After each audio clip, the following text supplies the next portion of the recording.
pardos, frigios, etcétera. Se lo contextualiza en la actualidad. Están hablando en japonés, en tailandés, en inglés, en chino, en alemán. ¿Y eso por qué? Con un propósito específico, y era evangelizar, predicar a los que estaban alrededor, que no tenían o no hablaban el idioma de los judíos o el idioma de los hebreos. Ellos se decían: ¿qué están hablando? Si yo les entiendo. ¿Por qué están hablando frigio? ¿Por qué están hablando egipcio? ¿Por qué están hablando africano? O sea, si se supone que esta no es tierra donde se debe hacer. Aquí voy con esto: la iglesia de Dios, porque a partir de este pasaje muchas corrientes cristianas se han desviado y han creado doctrinas erradas.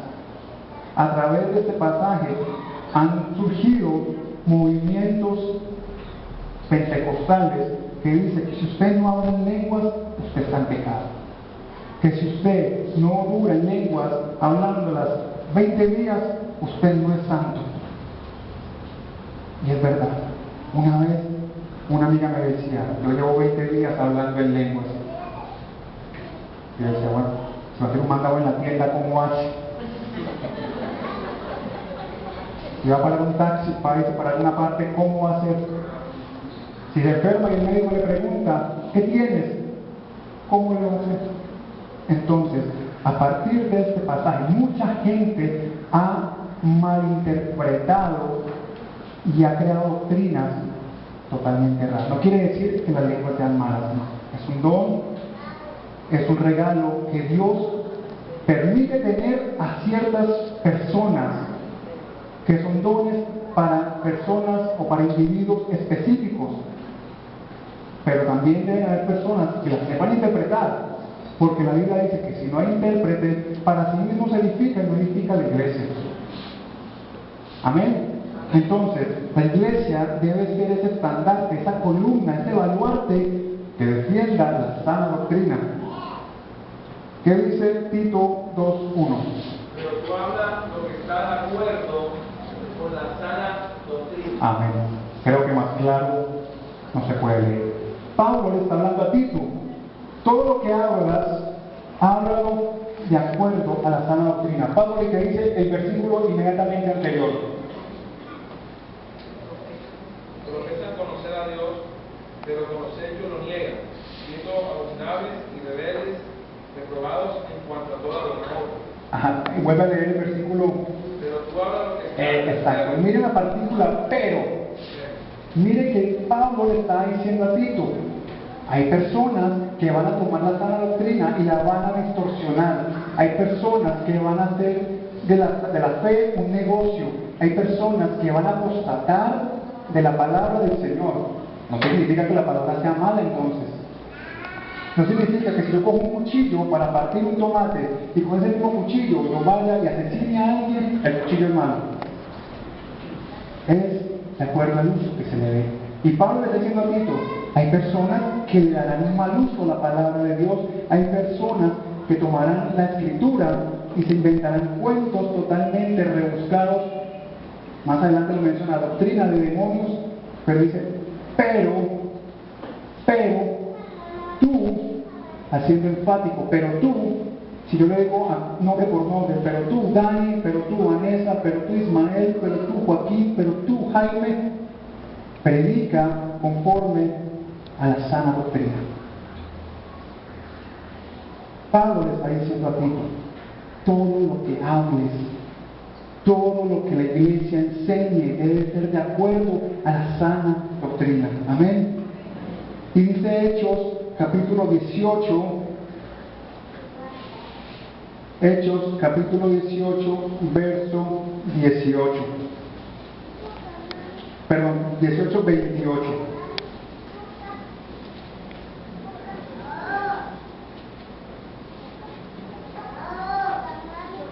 Porque con gran vehemencia refutaba públicamente a los judíos, demostrando por las escrituras que Jesús era el Cristo. Un pasaje que ya hemos leído. Cuando hablamos de Cristo debemos hacerlo conforme a las escrituras. Cuando alguien se para aquí a predicar, debe predicar es a Cristo, debe enseñar a Cristo, pero a un Cristo no personalizado, no un Cristo no adaptado, no un Cristo individualizado para que les guste o para que les suene más bonito, sino al Cristo de la gloria. Se debe predicar al Cristo que murió por usted, que murió por mí, que derramó hasta la última gota de su sangre para perdón de pecados. A ese Cristo es el que se debe predicar. A ese Cristo es el que la iglesia debe constantemente enseñar. Y mis hermanos, hay gente que no le va a gustar el mensaje porque están acostumbrados a recibir mensajes de motivaciones. Tú puedes ser mejor, tú vas a conseguir el empleo, tú esto y tú aquello. ¿Y Cristo dónde está? ¿Dónde está el mensaje de salvación por el cual Cristo vino y entregó su cuerpo? Cuerpo sin pecado, cuerpo sin mancha, un cuerpo intachable. Una casa, un propósito. ¿Cuál es el mensaje que la iglesia de Dios está llevando a la sociedad? Un mensaje de conformismo, un mensaje de que no todo está perdido, pero sigue igual, un mensaje que nos invita o que nos alerta para arrepentimiento, pues que estamos convencidos de que vamos a durar en esta tierra 50 años más. Usted no sabe que saliendo de la puerta nos puede atropellar un carro y que podemos irnos a una eternidad sin Cristo, que no son 50, ni 100, ni 200 años, es una eternidad, un número que no cabe en nuestra cabeza. Usted es consciente de que usted se levantó hoy y que usted pudo haber quedado tendido en una cama. Si usted es consciente, entonces debemos predicar a Cristo. Porque si usted y yo respiramos, es porque Dios le ha placido que respiremos. Porque eso es un regalo de Dios. Mucha gente en las UCI anhela, desea estar aquí sentados, como lo están ustedes, recibiendo palabra de Dios. Y están conectados a múltiples aparatos, están conectados a múltiples mangueras, personas que dependen de un milagro de Dios, porque ya la ciencia médica los ha desahuciado.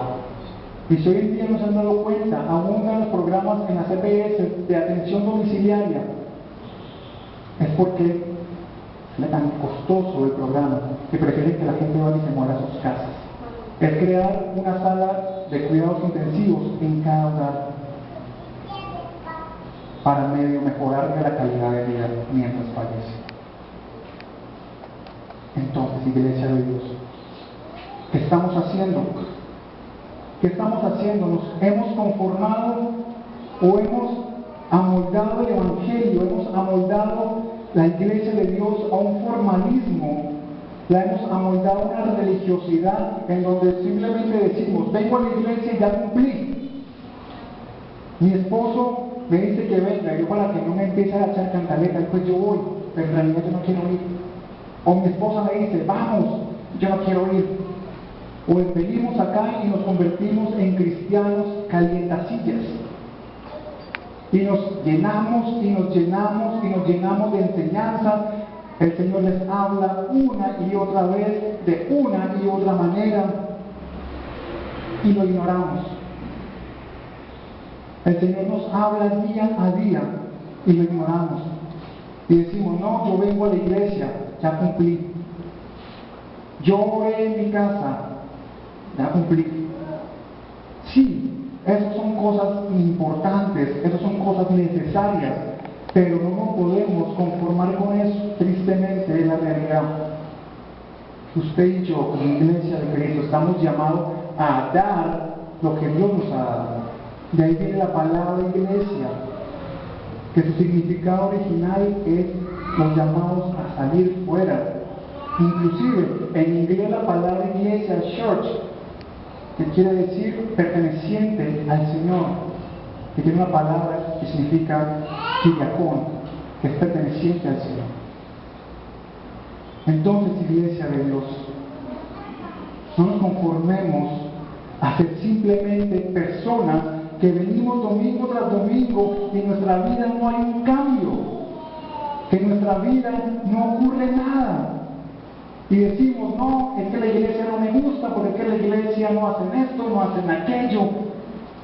¿Es la iglesia o eres tú? No, es que el pastor no llega y no tumba a la gente, y la gente no brinca, no rebota, no echa espuma por la boca. Eso es lo que queremos. Vamos a ver Isaías capítulo 58 y vamos a ver lo que dice el mismo Dios con respecto a esto. Isaías capítulo 58.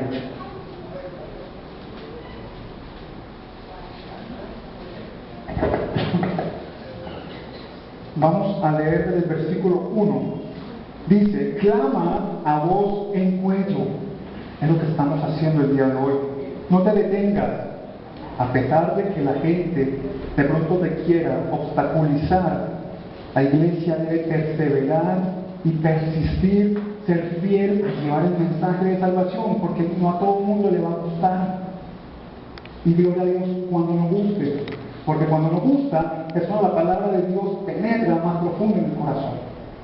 Dice, clama a voz en cuello, no te detengas, alza tu voz como trompeta y anuncia a mi pueblo su rebelión y a la casa. Mire que nuevamente hacemos referencia a la palabra casa, la casa de Jacob, su pecado. Está hablando al pueblo de Israel, está hablando a su nación, está hablando a su iglesia. Dice, que me buscan cada día. ¿Está bien? Buscamos a Dios cada día y quieren saber mis caminos. Hasta ahí no hay ningún problema, hasta ahí todo va muy bien. Pero dice, lo hacen como gente que hubiese hecho justicia y que no hubiese dejado la ley de su Dios y me piden justos juicios. Ahí hay un problema. ¿Cómo venimos y buscamos la presencia de Dios? ¿Cómo le pedimos que su Espíritu baje y haga maravillas en medio de nosotros? Que nos traiga libertad, que nos traiga sanidad, que nos ayude en una necesidad. ¿Cómo decimos, yo quiero aprender más de Dios, pero entonces descuidamos su ley? Lo queremos hacer a nuestra manera. ¿Buscamos a Dios o venimos simplemente por cumplir una costumbre? Venimos los domingos a la iglesia porque no tenemos nada que hacer un domingo, o los miércoles porque es que me jalan, o porque debo venir a tocar, o porque debo venir a predicar y ya predico y ya nunca más vuelvo un miércoles. Buscamos a Dios, pero miren lo que dice el mismo Señor: me buscan como si hubiesen hecho justicia. ¿Quieres buscar, quieres encontrar mi presencia? Dice el Señor. ¿Quieres aprender mis caminos? ¿Quieres aprender o saber lo que yo tengo para ti? Dice el Señor. Haz justicia y no dejes mi ley, te está diciendo el día de hoy. ¿Quieres aprender? ¿Quieres saber las cosas grandes y ocultas que no sabemos? Busquemos al Señor, pero no descuidemos la ley del Señor. Dice, me piden justos juicios y quieren acercarse a Dios.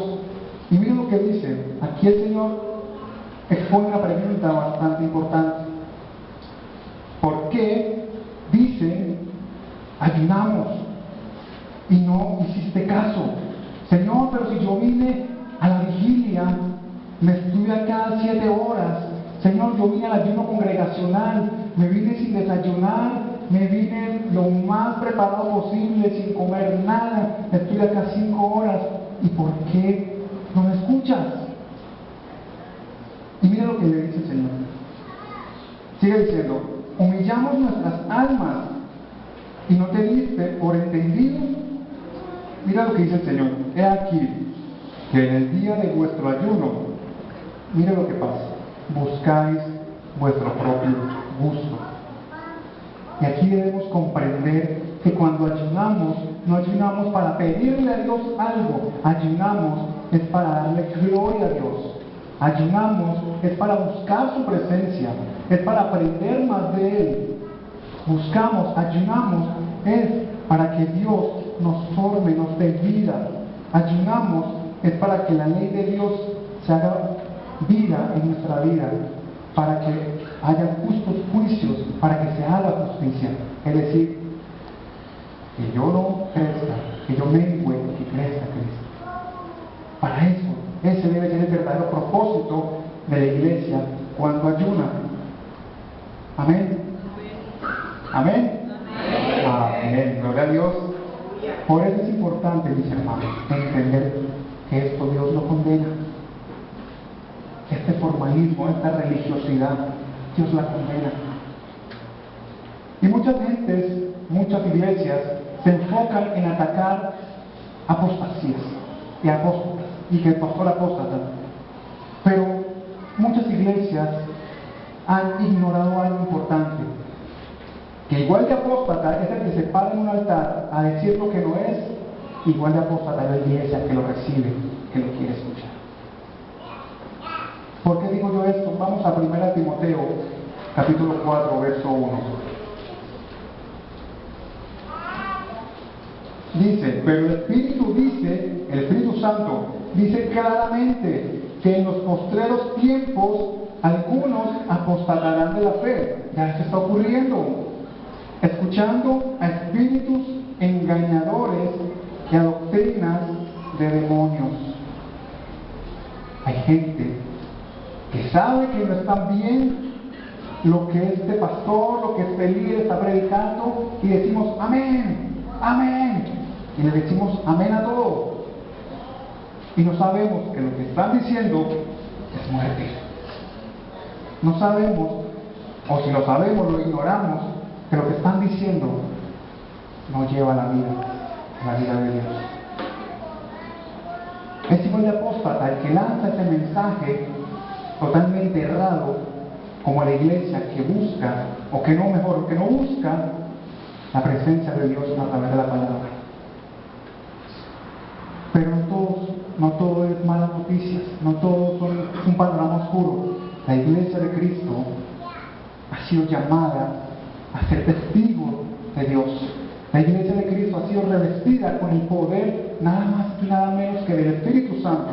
¿Para qué? Para ser discípulos. Eso lo encontramos en Mateo capítulo 28, versos 19 y 20. Mateo capítulo 28, versos 19 y 20. Dice, por tanto, ¿a quién está hablando Jesús acá? A la iglesia. Y hacer. Miren, presten atención al verbo hacer. Usted no hace quedándose quieto. Usted, cuando usted va a preparar un jugo, usted no se sienta y dice, hágase jugo, o prende este televisor. Bueno, de pronto un televisor sí con tanta tecnología, pero usted dice, hazte sopa de guandul. Pueden durar 5 días ahí y la sopa no se hace. Usted tiene que pararse y empezar a ejecutar diversas actividades. ¿Cierto que sí? Se debe hacer. Y mira lo que el Señor les está diciendo. Nos está diciendo, por tanto, ir y hacer discípulos a todas las naciones. No es decir, el que me cayó bien, el que no le predico. No, nada más le predico cuando está aquí en la iglesia. Pero si tienes la posibilidad de que a alguien le prediques, ¿qué vas a hacer? ¿Te vas a quedar callado? Si, por ejemplo, tenemos un amigo, las diosidencias que Dios hace, que resulta que llega un hermano, un amigo, un conocido y llega llorando y no te dice nada, y Dios pone en tu corazón, dale una palabra de aliento, una palabra de fe, pero dices, ¿será que sí? ¿Será que no? Y la persona bañada en llanto, que necesita un abrazo, necesita una palabra de Dios, y dice, no, mejor le pregunta al pastor qué hago. Esa fue tu oportunidad para hablar de Cristo. De pronto esa alma se pudo haber perdido porque era una persona de pronto totalmente llevada por la depresión, y Dios no sabe, de pronto esa persona se quedó en un puente y fue un alma que se perdió, y tú tuviste la posibilidad de hablarle a esa alma y de haberse salvado. Por tanto, ir y hacer discípulos a todas las naciones, bautizándolos en el nombre del Padre, del Hijo y del Espíritu Santo. Ahí entonces entendemos que la Trinidad está vigente. Ya toda doctrina unitaria no tiene cabida. Dice Hechos 2:38, arrepentíos y bautícense para sean borrados todos tus pecados y podáis recibir el don de Dios.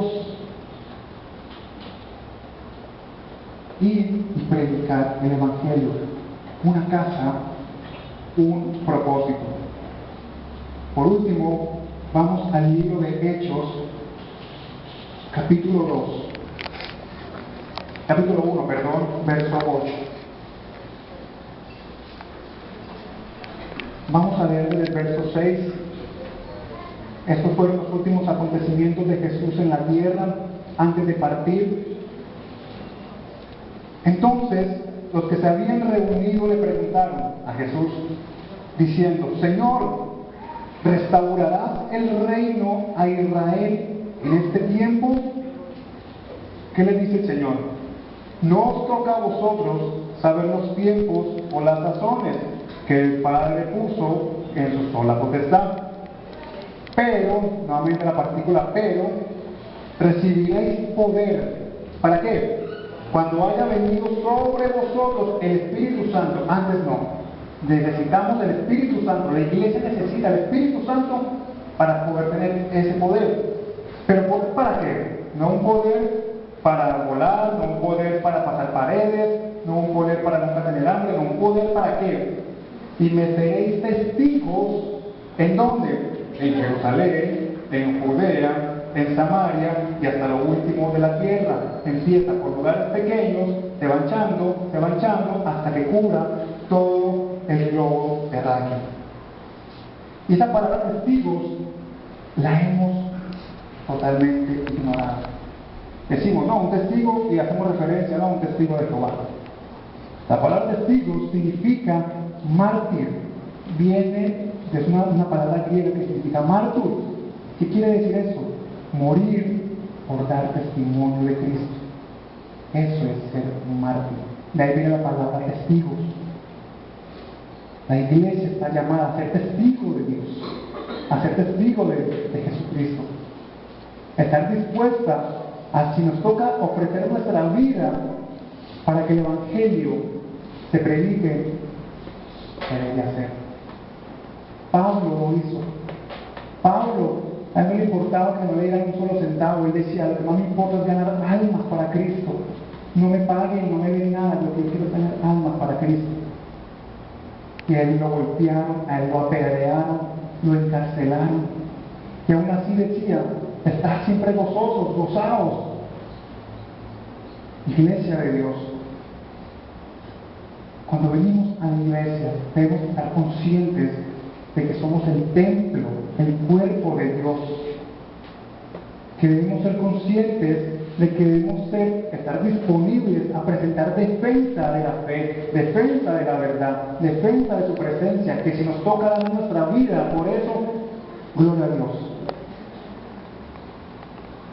Y a medida que el pueblo de Israel los subyugaban más y los subyugaban más, el número de los creyentes aumentaba más.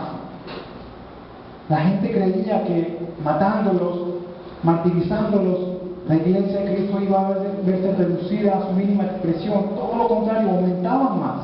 Ya no sabían qué hacer. Los echaban a leones, les pasaban espadas por la mitad, los quemaban, les prohibían que predicasen a Cristo, los encarcelaban, los apedreaban. Y a pesar de todo, la iglesia crecía y crecía y crecía.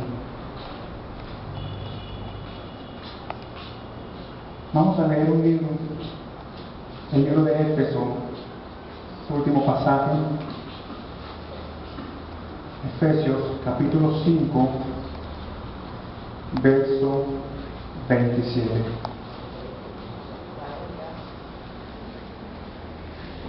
Y vamos a leer el versículo 25. Dice: maridos, amad a vuestras mujeres, así como Cristo amó a la iglesia. Y que bueno, ayer fuimos testigos presenciales de una celebración bastante hermosa, una boda de oro, 50 años de casados. ¡Wow! Qué bonito. Esto es ejemplo para nuestra generación. Poder llegar y no decir: tengo 50 años de casado. Dios mío, eso es un privilegio. Son enseñanzas que nosotros debemos adoptar. Y dice, amad a vuestras mujeres, así como Cristo amó a la iglesia y se entregó a sí mismo por ella. ¿Para qué? Para santificarla, habiéndola purificado en el lavamiento del agua por la palabra.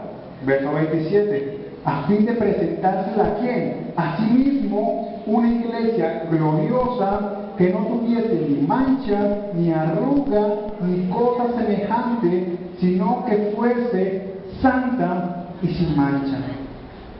La iglesia de Cristo, cuando guarda, cuando es el baluarte de la verdad, esta iglesia es purificada, esta iglesia es santificada. ¿Para qué? Para poder llegar a la presencia del Señor como su novia a las bodas y poder ser presentada como una novia sin mancha, sin arrugas. Por eso, el título del sermón, una casa, un propósito. Y ese propósito es podernos presentar a la presencia de Dios sin arrugas, sin mancha, poder presentarnos como iglesia ante Dios, como una iglesia santa. Pero para poder ser una iglesia santa, debemos recordar cuál es nuestro papel, cuál fue el mandato que Dios nos dio. Por eso debemos presentarnos día a día a su presencia. Por eso debemos recordar lo que Cristo hizo en la cruz por nosotros. Por eso la iglesia de Cristo debe ser una iglesia separada del mundo, fiel a Dios, dedicada a los intereses de Dios y por sobre todas las cosas intachable y santa a Dios. Amén. Pónganse sobre sus